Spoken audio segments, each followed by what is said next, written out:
Hi guys, Jordan with Motion Array, and today we're going to be taking a look at how to film yourself when you're by yourself. So let's get into it.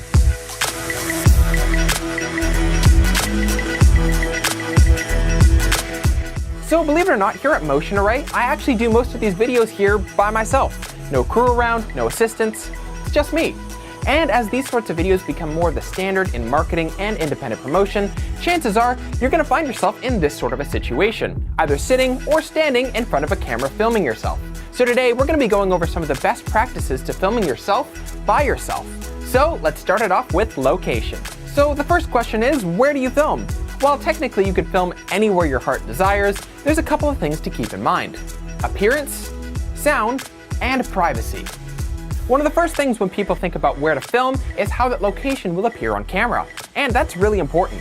Think about the kind of video that you're trying to create, and will the location that you're thinking of match that creative tone and vision? If you're doing something simple like a sit-down vlog at home, then your living room could do just fine.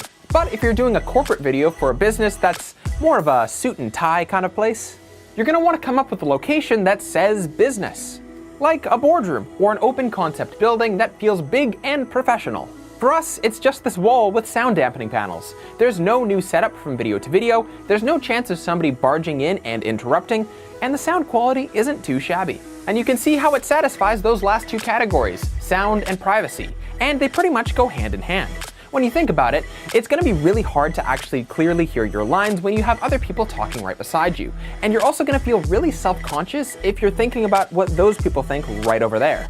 So it's really good to find a location where you feel like you can be all alone.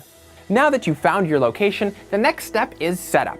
Place your camera in a position where you have the background of your preference, and where there's not going to be constantly changing light as you're shooting. Also, try and place your camera so that it's about eye level, so that you're not looking way up or way down at yourself. Next is lighting. If you don't have any lights whatsoever, you may have to use an open window to bounce the sunlight onto your face. For this, using a big white sheet can really help. But if you do own any of your own lights, try and black out any light coming in from the sun as much as possible. If you want to delve into how to do a traditional 3-point lighting setup, then you can take a look at this video here, and the link to it is in the description below. Next up is one of the most challenging pieces of filming yourself by yourself: focusing. There is not a lot more frustrating than filming an entire video and realizing you were out of focus the entire time. So how do you set it up to make sure you're not out of focus? Well, first, you need a stand-in. Place something roughly as tall as you in the position you intend to stand. Something that works really well is a light stand. Stand where you want to be on camera and place it right in front of your face, like actually touching your face. When you focus on a subject, you always want to make sure that their eyes are the central point in focus. And so by getting this object as close as possible to your face, you're going to make sure that you get as close to matching your eye line as possible. So getting this item right where your eyes would be is pretty key. Also, make sure that it's just about the same height as the top of your head, so that way you can check to make sure that the headroom you're going to be working with is acceptable. And I know that shooting at a really shallow depth of field can be enticing, but unless you have somebody who's able to manually check up on your focus points during filming, it's going to be really easy to slip in and out of focus. So shooting at a bit of a higher f-stop is actually more of a benefit in this situation.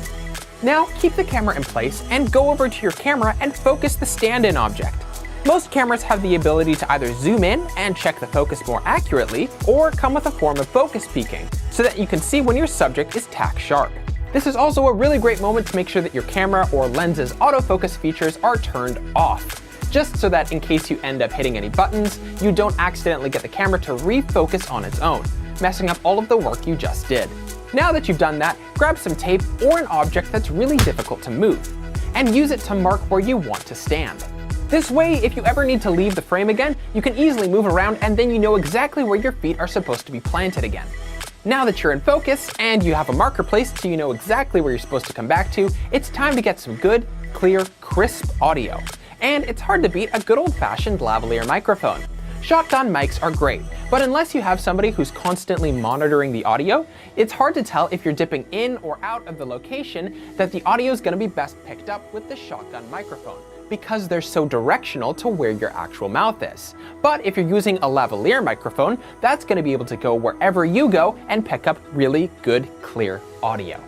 Now that picture's up and sound is rolling, you might think that it's time to record. Not quite yet. It's actually time to make sure that all of your batteries are fully charged, because it really sucks to finish an entire recording session and then realize. It's also a really good idea to make sure you have enough memory card storage space to last your entire recording session. If you've got a second camera, then great. Go through this entire process again for the second angle.